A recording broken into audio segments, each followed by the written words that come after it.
வணக்கம் மந்தோனியின் நலப்பறைகள். பார்த்தீங்கன்னா தாட்டு நிறையா ஒவ்வொரு வகையான கருவாடுகள் இதெல்லாம் நம்மகிட்ட இருந்தது தான். அதை எடுத்து திரும்பவும் இது பண்ணிக்கிட்டு இருக்கேன். ஏன்னா ஊரில் மழை வந்தனால இப்போ பார்த்தீங்கன்னா நாளைக்கெல்லாம் தீபாவளி வரப்போகுது.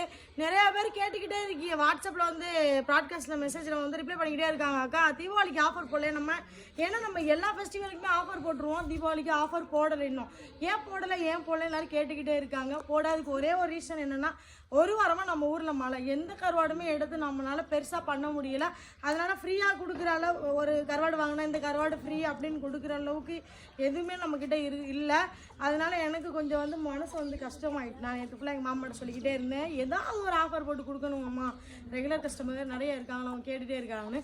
அதுக்காக வந்து நான் என்ன பண்ண போகிறேன்னா, இன்றைக்கி ஒரு கருவாடு வாங்கினா ஒரு கருவாடு ஃப்ரீ அப்படிலாம் இல்லை. நீங்கள் எந்த கருவாடு எவ்வளோ வாங்கினாலும் உங்களுக்கு டெலிவரி சார்ஜ் ஃப்ரீயாக நான் பண்ணி தந்துடுறேன். அதை மட்டும் உங்களுக்கு வந்து ஆஃபருக்காக நான் பண்ணித்தரேன். இன்னைக்கு நாளைக்கு நாளை கழிச்சு சனி ஞாயிறு திங்கள் இந்த 3 நாள் கருவாடு ஆர்டர் போடுறவங்களுக்கு அதர் ஸ்டேட்டாக இருந்தாலுமே அவங்களுக்கு வந்து நான் டெலிவரி சார்ஜ் வந்து ஃப்ரீயாக பண்ணித்தரேன். என்னால் இவ்வளோதான் முடியும், அவ்வளோதான். நம்மளுக்கு சொல்லுவாங்களே விரலுக்கேற்ற விற்கும், அந்த மாதிரி இவ்வளோதான் என்னால் பண்ண முடியும். கண்டிப்பாக வந்து அடுத்த டைமில் கருவாடுக்கு நான் நிறைய எடுத்து பண்ணுற மாதிரி இருந்துச்சுன்னா உங்களுக்கு ஒரு கருவாடு வாங்கினா ஒரு கருவாடு ஃப்ரீ, இது 1/2 கிலோ வாங்கினா 1/2 கிலோ ஃப்ரீ, அந்த மாதிரி நான் வந்து பெஸ்ட்டாக பண்ணி தந்துடுவேன். உங்களுக்கு நம்ம கருவாடுகள் வேணும்னா நான் கீழே கொடுக்குற நம்பருக்கு வாட்ஸ்அப் மெசேஜ் பண்ணி கண்டிப்பாக கருவாடெல்லாம் வாங்கி சாப்பிடுங்க. பாய்.